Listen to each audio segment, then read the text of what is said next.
ফ্যাসিবাদের রক্ত পরিবর্তন করে নতুন রক্ত সঞ্চালন করতে হলে জুলাই সনদ ও গণভোটের রায় বাস্তবায়নের তাগিদ দিয়েছেন জামায়াতের আমির ডক্টর শফিকুর রহমান। আজ জাতীয় জাদুঘরে ইসলামী ছাত্র শিবিরের এক অনুষ্ঠানে তিনি বলেন, সঠিক পথে না আসলে বিএনপি সরকারের পরিণতিও ফ্যাসিবাদের মতোই হবে।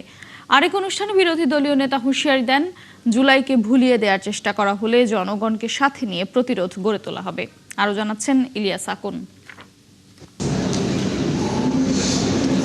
জাতীয় জাদুঘরে জুলাই গণঅভ্যুত্থানের ওপর নির্মিত তথ্যচিত্র প্রতিযোগিতা ও প্রদর্শনীর আয়োজন করে ইসলামী ছাত্র শিবির।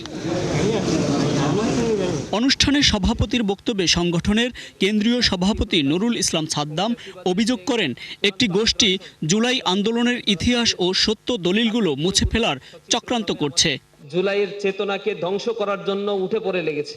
বাংলাদেশ থেকে এটিকে মুছে দেওয়ার জন্য নানা ধরনের অপকর্ম তারা করছে।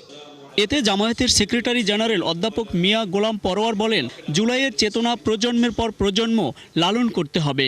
এ থেকে সরে গিয়ে রাজনৈতিক বা সাংস্কৃতিক ফ্যাসিস্টরা কোনো চক্রান্ত করলে তা শক্ত হাতে প্রতিহতের হুঁশিয়ারি দেন তিনি।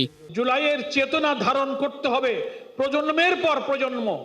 জুলাইয়ের চেতনা থেকে সরে গিয়ে যদি কোনো রাজনৈতিক দল, কোনো শক্তি, কোনো পরাশক্তি, কোনো কালচারাল ফ্যাসিস্টরা দেশকে আবার ফ্যাসিবাদের দিকে নিয়ে যেতে চায়, ছাত্র জনতার আরেকটি গণ অভ্যুত্থানের মধ্য দিয়ে সেই চেষ্টাকে প্রতিহত করতে হবে।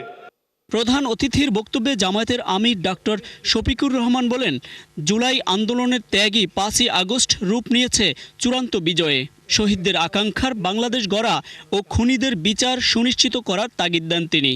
জুলাই শহীদ পরিবার, আহত পঙ্গু সমস্ত যোদ্ধা ভাই বোনদের প্রতি আমরা অঙ্গীকার ব্যক্ত করছি, আপনাদের আকাঙ্ক্ষার বাংলাদেশ গড়া এবং খুনি জুলুমবাদদের বিচার করা, এই দুইটাকে আমাদের পবিত্র দায়িত্ব আমরা মনে করি। এর আগে সিরডপ মিলনায়তনে একটি বইয়ের মোড়ক উন্মোচন অনুষ্ঠানে যোগ দিয়ে জামায়াতের আমির বলেন, জুলাইকে ভুলিয়ে দেওয়ার অপচেষ্টা কোনোভাবেই মেনে নেওয়া হবে না। জুলাইকে ভুলিয়ে দেওয়ার একটা নিরন্তর উল্টা সংগ্রাম শুরু হয়েছে।